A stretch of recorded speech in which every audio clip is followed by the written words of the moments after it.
So really, even though I grew up in a village where there wasn't much to look forward to except to become married, and maybe some of the highest and most adored careers for women or for girls was to become a secretary, to become a teacher, and then of course ultimately to become someone's wife. So I wondered whether that's all the girls were cut out for.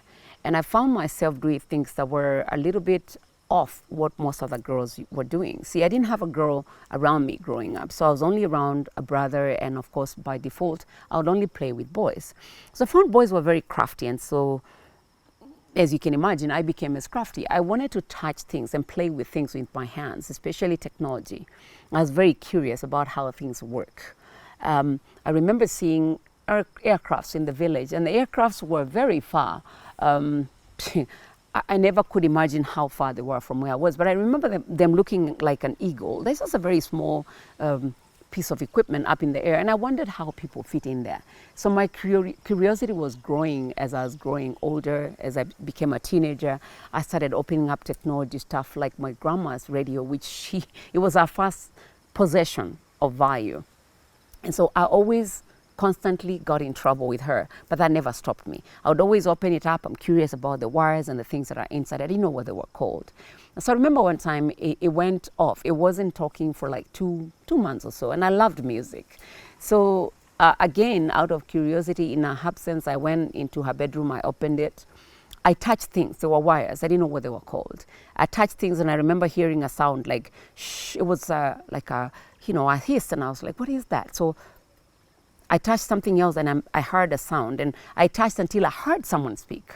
And so when these wires made contact, I noticed that that's how sound came back. And so I twisted them, not knowing what is supposed to be happening, twisted them, there was music, but I shut it back up and put it under her bed. So when she came that night, she used to come and religiously go and turn it on as if a miracle was supposed to happen.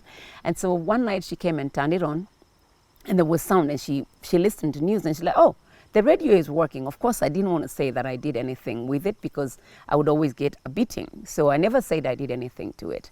Until after a while, another time it went down, and I went and touched things again, and it worked. So when she finally, the second time when she turned it on and it came on, I confessed that I was the one that was playing with it, and it came on, and there was some sound. So from that point on, Grandma wouldn't beat me up if she finds me playing with the radio, but she still would be very, very specific about us or me touching her electronics or anything that was for grown-ups.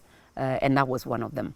So fast forward, my curiosity started like stirring, and I was thinking, again, like I said, I wasn't going to sit in the village and just settle for whatever the society has set as our highest targets, teacher, secretary, and wife. I wondered what else was out there. And I remember after high school, going to the city of Nairobi, and I lived with a relative, and there was no exposure. I was not allowed to watch TV, let alone touch that TV. So I wondered what life would be like if I had access to TV. Maybe if I could one time own my own TV. And remember in the village, I remember seeing the aircrafts, and I would wonder how it would be like to be in one of those, and what does it take for someone to get into one of them. And so I consciously decided I would pursue people who didn't come from the village. People who knew things that I had never seen, people who were doing things that I was not accustomed to. And so because of that, I found myself befriending people that were from affluent backgrounds, people that were much older than me, something that my family did not support. Again, I constantly got into trouble for that. But despite getting into trouble, I still pursued that. My family wanted me to take secretarial courses to become a secretary, something that I had put in my mind that I don't want to become. I wanted to do something different.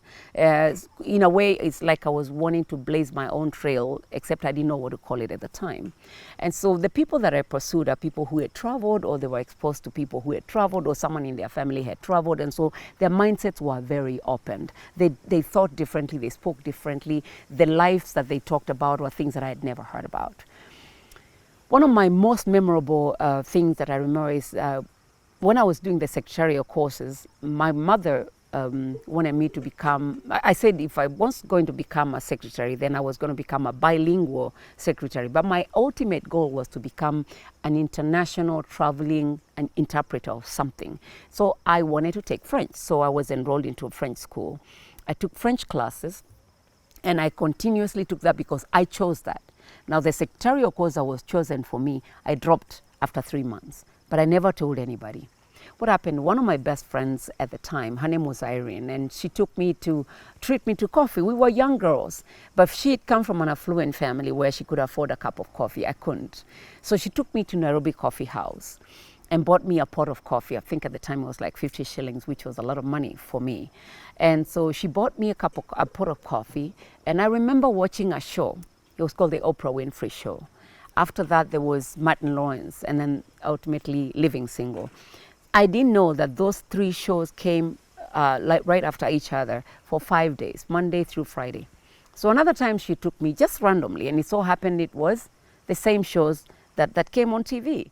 And so from then on, when I found out that they come from Monday through Friday, from 4 o'clock to 7 o'clock, guess what? That was around the time that I was supposed to be in my secretarial class. So I dropped out of the secretarial course. And so after, what I would do is, my mother would borrow money. May she rest in peace. She would borrow money to pay for my secretarial classes, which I didn't want.